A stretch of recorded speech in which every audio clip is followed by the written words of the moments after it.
Hello friends, के point Mirzapur में आप सभी का फिर से स्वागत है। मैं कौशल कुमार आज कक्षा 12 का गणित यानी प्रतिलोम त्रिकोणमिति इन्वर्स ट्रिग्नोमेट्री आज हम स्टार्ट करने वाले हैं। इसके एक्सरसाइज करेंगे और इसके प्रश्नावली 2.1 यानी सबसे पहले प्रश्न दिया गया है मुख्य मान ज्ञात करना, यानी जो प्रश्न दिए गए हैं, जो क्वेश्चंस दिए गए हैं उन क्वेश्चंस के मुख्य मान ज्ञात करने हैं। तो पहला प्रश्न क्या दिया गया है, अगर पहले प्रश्न की बात करें तो साइन इन्वर्स -1/2 साइन इन्वर्स -1/2 दिया गया है। इसको हल करके इसका मुख्य मान ज्ञात करना है। तो सबसे पहले हम लोग लिखेंगे सोल्यूशन, यानी सॉल्व करेंगे क्वेश्चंस को, सॉल्व करेंगे। तो यहाँ पर जो क्वेश्चंस दिया गया है उस क्वेश्चंस को मानेंगे यहाँ पर sine inverse -1/2 is equal to y मान लेंगे। यानी यहाँ पर एक हम लोग यहाँ वेरिएबल्स मानेंगे, उस वेरिएबल्स को वाई रखेंगे। आप लोग यक्स भी रख सकते हैं या आप लोग कुछ और वेरिएबल्स ले सकते हैं, तो यहाँ पर निश्चिंत रहिएगा। Sine inverse -1/2 is equal to y. अब यहाँ इन्वर्स है, साइन को हम लोग यहाँ पर करना चाहते हैं, तो जैसे हम लोग साइन को यहाँ पर करेंगे इन्वर्स इसका हट जाएगा, तो आ जाएगा यहाँ पर इसका आएगा -1/2 is equal to sine y आ जाएगा, यानी -1/2 is equal to sine y. फिर हम लोग देखेंगे कि जो साइन वाई है वो किसके बराबर, -1/2 के बराबर है। यानी कह सकते हैं sine y is equal to -1/2 लिख सकते हैं हम लोग, इसको इस तरीके से लिख सकते हैं। फिर इसके बाद देखें कि यहाँ पर जो साइन दिया है साइन वाई के बराबर -1/2, तो साइन के पदों में -1/2 किसका मान होता है। अगर साइन के पदों में देखा जाए तो -1/2 तो मान नहीं होता है, लेकिन 1/2 होता है। तो 1/2 किसके पदों में होता है, तो यहाँ पर अगर देखेंगे तो ये होता है 1/2 साइन 30 का मान होता है। यानी किसका मान होता है, साइन 30 का मान होता है, साइन 30। अब 30 को हम लोग रेडियन में लिखना है, तो रेडियन में कैसे लिख सकते हैं, 30 को रेडियन में चेंज करने के लिए 30 लिखेंगे, जो कोण रहेगा उस कोण को लिखेंगे। फिर यहाँ पर π/180 कर देंगे, π/180 करेंगे, 0 से 0 कटेगा, 3 से कटेगा 18, तो कितना आ जाएगा, π/6 आ जाएगा। यानी 30 का जो रेडियन में मान लिखेंगे वो कितना लिखेंगे हम लोग, π/6 लिखेंगे। यानी 30 को हम लोग π/6 लिख सकते हैं। तो इस तरीके से हम लोग यहाँ पर सॉल्व करेंगे। साइन वाई इक्वल टू हो जाएगा, यानी sine y equal to minus sine π/6 minus sine π/6। अब यहाँ पर निकालना है मुख्य मान निकालना साइन का, तो यहाँ पर y इज इक्वल टू रहेगा, इस साइन को यहाँ पर करेंगे तो हो जाएगा साइन इन्वर्स साइन π/6। यानी इन्वर्स के रूप में लिखेंगे तो साइन π/6, इन्वर्स से साइन क्या होगा, कैंसिल हो जाएगा, तो बचेगा y इक्वल टू -π/6। यानी जो साइन का मुख्य मान होगा वो कितना हो जाएगा, -π/6। यानी साइन इन्वर्स -1/2 का मुख्य मान जो होगा वो y इक्वल टू -π/6 हो जाएगा, इसका मुख्य मान। ठीक है, बहुत सरल है, क्वेश्चंस को आप लोग आसानी से कर सकते हैं। यहाँ पर जो साइन का एक तरीके से कहें, जो साइन का परिसर होता है, साइन का परिसर कहाँ से कहाँ तक होता है। अगर साइन का जो परिसर होता है अगर देखा जाए तो साइन का परिसर जो होता है -π/2 से π/2 तक होता है, -π/2 से π/2 तक होता है। ये जो -π/6 आया है, क्या इसके बीच की वैल्यू है या फिर अदर की वैल्यू है। यहाँ पर देखा जाए तो इस तरीके से लिख सकते हैं -90 और इससे 90 लिख सकते हैं, नहीं लिख सकते हैं। रेडियन को अगर डिग्री में चेंज करेंगे तो यहाँ पर लिख ही सकते हैं हम लोग। यहाँ पर जो वैल्यू दिया गया है π/6, ये π/6 मतलब क्या है, -30 है। क्या -30 90 और 90 के बीच आएगा, जाहिर सी बात है ना, -90 और 90 के बीच की वैल्यू -30 होगी। तो कह सकते हैं जो साइन का मान आएगा यहाँ से, यानी यहाँ पर y इक्वल टू -π/6 या -30 कह सकते हैं। तो जो साइन का मुख्य मान होगा वो कितना हो जाएगा, -π/6। इसका परिसर हम लोग ध्यान में रखेंगे, अगर परिसर ध्यान में रखेंगे तो हम लोग का गलत नहीं होगा। ठीक है, अगर इसका फार्मूला, तो फार्मूला आप लोग को पिछले वाली वीडियो में बताया गया है, इन्वर्स ट्रिग्नोमेट्री या प्रतिलोम त्रिकोणमिति कक्षा 12 के नाम से वहाँ पर फोल्डर है, वहाँ पर जाकर आप लोग इसके फार्मूला वहाँ पर देख सकते हैं। वहाँ फार्मूले को पूरी तरीके से मेंशन किया गया है। इसका जो अगला क्वेश्चन, दूसरा क्वेश्चन है वो क्या है, दूसरे क्वेश्चन की बात करें तो कॉस इन्वर्स, क्वेश्चन नंबर 2 की बात करें, दिया गया कॉस इन्वर्स करड़ी में 3/2, यानी कॉस इन्वर्स करड़ी में 3/2 दिया है, इसका मुख्य मान हम लोग को निकालना है। तो सिंपल तरीके से हल कर सकते हैं। सबसे पहले यहाँ मानेंगे वेरिएबल्स, तो सॉल्व कॉस इन्वर्स करड़ी में 3/2 इज इक्वल टू वाई। यहाँ पर वेरिएबल्स मानेंगे, वेरिएबल्स मान के करेंगे तो हम लोग को थोड़ा आसान हो जाता है। ये जैसे ही कॉस को इस साइड करेंगे तो बचेगा करड़ी में 3/2 is equal to cos y, यानी cos y is equal to बचेगा करड़ी में 3/2। अब बताइए कॉस के पदों में करड़ी में 3/2 किसका मान होता है? एक बार और चेंज कर लीजिए, कॉस वाई इक्वल टू करड़ी में 3/2। अब बताइए जो करड़ी में 3/2 है और कॉस के पदों में किसका मान होता है? तो कॉस के पदों में कॉस 30 का मान होता है। तो यहाँ कह सकते हैं कॉस 30 और कॉस 30 को चेंज करने बताए हैं π/6। एक बार चेंज करके देख सकते हैं।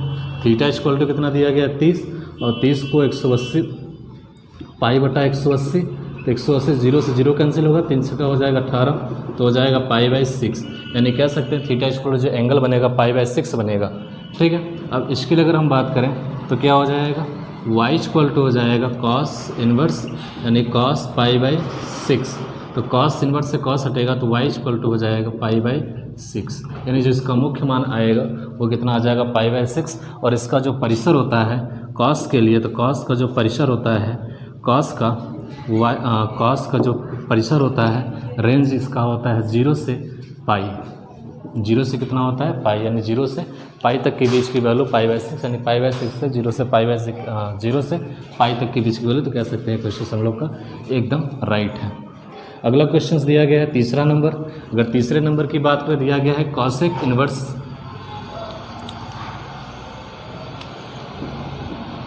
तीसरा नंबर दिया गया है कॉसेक इनवर्स 2। अगर कॉसेक इनवर्स 2 की बात करें तो सबसे पहले यहाँ पर वेरिएबल्स मानेंगे। तो वेरिएबल्स क्या हो जाएगा? तो वेरिएबल्स हो जाएगा यहाँ पर y cosec inverse 2 equal to हो जाएगा y, कॉस उस साइड जाएगा 2 इक्वल टू हो जाएगा कॉसेक y।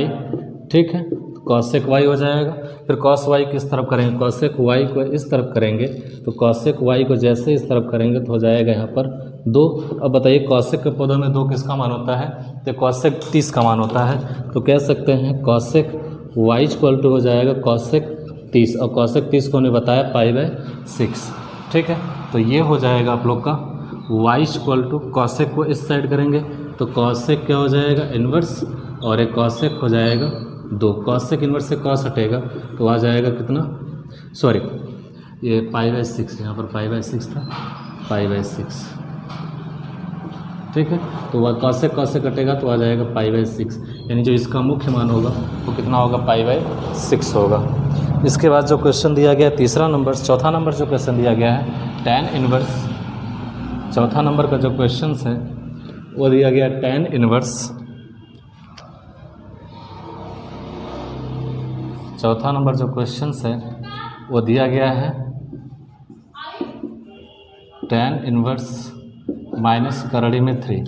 तो इसके लिए अगर हम लोग देखें तो सबसे पहले हम मानेंगे इसके वेरिएबल्स।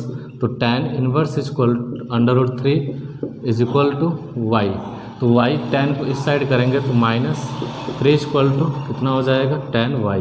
तो tan y इक्वल टू कितना हो जाएगा माइनस करड़ी में 3। अगर माइनस करड़ी में 3 की बात करें तो ये कितना माइनस, ये हो जाएगा tan, ये होता है π/6 की वैल्यू, तो कितना हो जाएगा tan π/3 यानी 60 की वैल्यू होता है।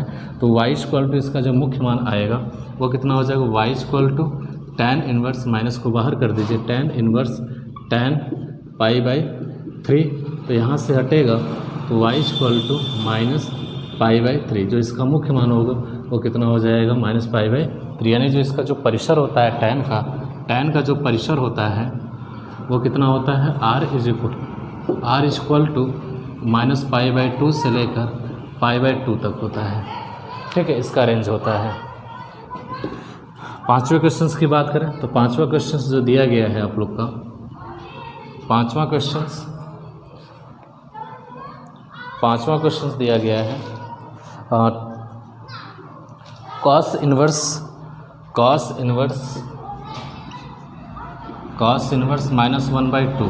तो सॉल्व करते हैं, अच्छा क्वेश्चन है, सॉल्व करते हैं। सॉल्व क्या हो जाएगा ये, अगर सॉल्व करेंगे तो इसका आ जाएगा, सबसे पहले वेरिएबल्स मानेंगे तो cos inverse -1/2 equal to y, तो -1/2 इक्वल टू हो जाएगा कितना कॉस वाई, तो minus cos y equal to हो जाएगा -1/2, कितना हो जाएगा -1/2, यानी कॉस वाई इक्वल टू कह सकते हैं किसका मान होता है, अगर हम मान देखें तो ये मान होता है 2π/3 का, यानी किसका मान होता है 120 का मान होता है। तो अगर याद हो तो आप लोग लिख सकते हैं 2π/3।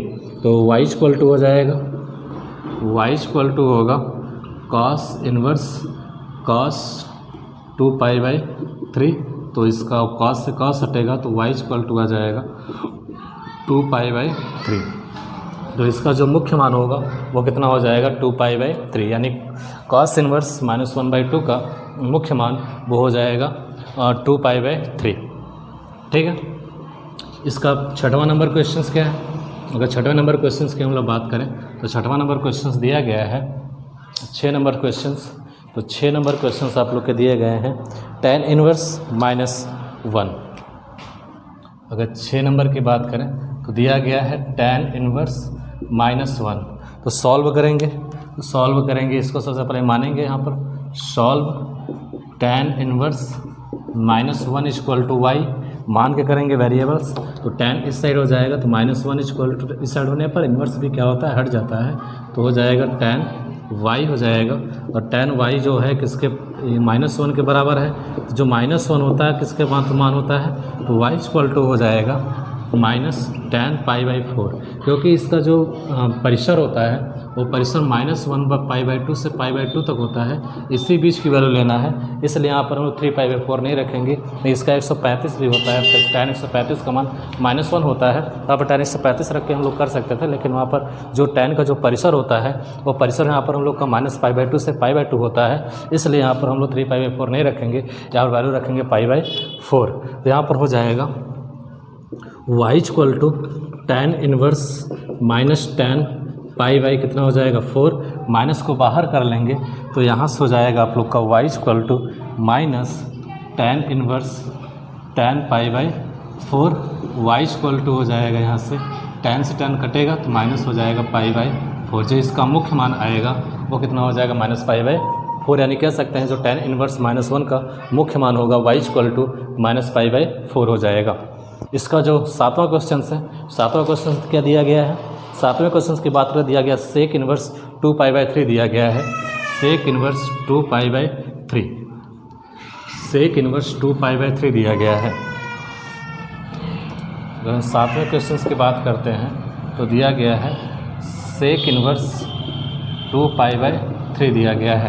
तो सेक इनवर्स जो 2π/3 दिया गया है, इसकी वैल्यू अगर देखें तो सबसे पहले सॉल्व करेंगे। y sec inverse 2π/3 is equal to क्या हो जाएगा y, 2π/3 इक्वल टू क्या होगा y होगा। फिर यहाँ से अगर हम लोग बात करेंगे तो ये हो जाएगा, इसको जैसे चेंज करेंगे सेक को उधर, तो y equal to 2/3 equal to हो जाएगा सेक y, और सेक y के लिए अगर बात करेंगे तो सेक y इज इक्वल टू 2π/3। अब बताइए सेक के पदों में 2π/3 किसका मान होता है, तो सेक के पदों में 2π/3 30 का मान होता है, तो सेक हो जाएगा π/6 और y इक्वल टू हो जाएगा π/6, यानी कह सकते हैं सेक इनवर्स सेक π/6। तो यहाँ से y इक्वल टू हो जाएगा π/6, यानी जो इसका मान आएगा वो π/ कितना हो जाएगा 6 हो जाएगा। इसके बाद इसका 7वां क्वेश्चन 8वां क्वेश्चन दिया गया है। 8वें क्वेश्चन की अगर हम बात करें दिया गया है आप लोग को cos इनवर्स -1/√2। अगर 8वें क्वेश्चन की बात करें तो cos इनवर्स -8वां क्वेश्चन दिया गया है cos इनवर्स -1/√2। इसको हम लोग क्या करेंगे, मानेंगे वेरिएबल्स, तो मान के करेंगे सॉल्व, पहले लिखेंगे सॉल्यूशंस। तो cos inverse is equal to -1/√2 is equal to y, तो इसको इस साइड करेंगे तो -1/√2 इज इक्वल टू क्या हो जाएगा cos y, तो cos y इक्वल टू हो जाएगा -1/√2। अब जो इस cos का जो मान होता है, रेंज होता है, जो परिसर होता है वो कितना होता है 0 से पाई होता है, मतलब 0 से पाई के बीच तक की वैल्यू हम लोग रख सकते हैं, उसके अधिक वैल्यू नहीं रख सकते हैं। तो अगर हम वैल्यू की बात करें तो दिया गया है cos y, तो -1/√3 किसका मान होता है, तो देख सकते हैं यहाँ पर cos pi minus pi by 4, यानी यहाँ पर होता है ये पाई माइनस पाई बाई 4, यानी हो जाएगा यहाँ पर कॉस 135 का मान हो जाएगा। कॉस 135 के मान के लिए अगर देखेंगे तो cos y equal to cos 3 pi by 4 कितना हो जाएगा 3 पाई बाई 4, तो वाई इक्वल टू हो जाएगा कॉस इन्वर्स और कॉस हो जाएगा 3 पाई बाई 4। कॉस इन्वर्स से कॉस हटेगा तो बचेगा यहाँ पर 3 पाई बाई 4, जो इसका मुख्य मान होगा वो कितना हो जाएगा 3 पाई बाई 4, यानी कह सकते हैं y का जो कॉस इन्वर्स माइनस 1/√2 का जो मुख्य मान होगा वो y equal to 3 pi by 4 हो जाएगा। इसका जो 9वां क्वेश्चन है, 9वें क्वेश्चन में दिया गया है, इसे रेज कर लेते हैं पहले। 9वें क्वेश्चन में दिया गया है आप लोग का, अगर 9वें क्वेश्चन के लिए बात करें तो 9वां क्वेश्चन दिया गया है कॉसेक इन्वर्स माइनस करड़ी में 2, कॉसेक इन्वर्स माइनस करड़ी में 2 दिया गया है। इसका सलूशन करेंगे तो सलूशन क्या हो जाएगा, इसका सलूशंस की बात करें तो हो जाएगा कॉसेक इन्वर्स माइनस करड़ी में 2 इज इक्वल टू वाई मान सकते हैं, वेरिएबल्स मानेंगे, वेरिएबल्स मान के करेंगे थोड़ा आसान हो जाता है। तो ये हो जाएगा माइनस करड़ी में 2 is equal to cosec y, अब कॉसेक हो जाएगा वाई इक्वल टू माइनस करड़ी में 2। अब यहाँ बताइए जो cosec y equal to minus करड़ी में 2 है, ये किसके कॉसेक पदों में किसका मान होता है? अगर कॉसेक के पदों में देखा जाए तो कॉसेक के पदों में आता है माइनस कॉस पाई बाई 4 का मान होता है, तो वाई इक्वल टू हो जाएगा माइनस कॉसेक इन्वर्स कॉसेक हो जाएगा पाई बाई 4, तो यहाँ से वाई इक्वल टू हो जाएगा माइनस पाई बाई 4। ठीक है, 9वां क्वेश्चन है। तो इस प्रकार से आप लोग का जो प्रश्नावली 2.1 से संबंधित था उसके यहाँ कुछ 9 प्रश्न सॉल्व कराए गए हैं। तो अगर आप लोग को वीडियो अच्छा लगे तो लाइक शेयर एंड सब्सक्राइब जरूर करिएगा और अपने के मित्रों के पास ज़रूर शेयर करिए जिनको उनको भी थोड़ा सा इसमें कुछ हेल्प हो जाए। ठीक है, तो अब जो इसका अगला पार्ट्स होगा, अगला पार्ट्स हम लोग कल डाल देंगे। तो कम से कम इस प्रश्नावली 2.1 से आप लोग सॉल्व करिए, मुख्य मान निकालें। अगर कोई इसी प्रकार कोई प्रॉब्लम आती है तो आप लोग कमेंट से मुझे बता दीजिएगा, तो उसको हम समस्या को समाधान करने का ज़रूर प्रयास करेंगे कि आप लोग की समस्याएँ जो भी आप लोग की समस्याएँ समाधान हो जाए। और अब वीडियो अगर अच्छा लगे तो आप लोग सब्सक्राइब जरूर करिएगा। थैंक यू, धन्यवाद।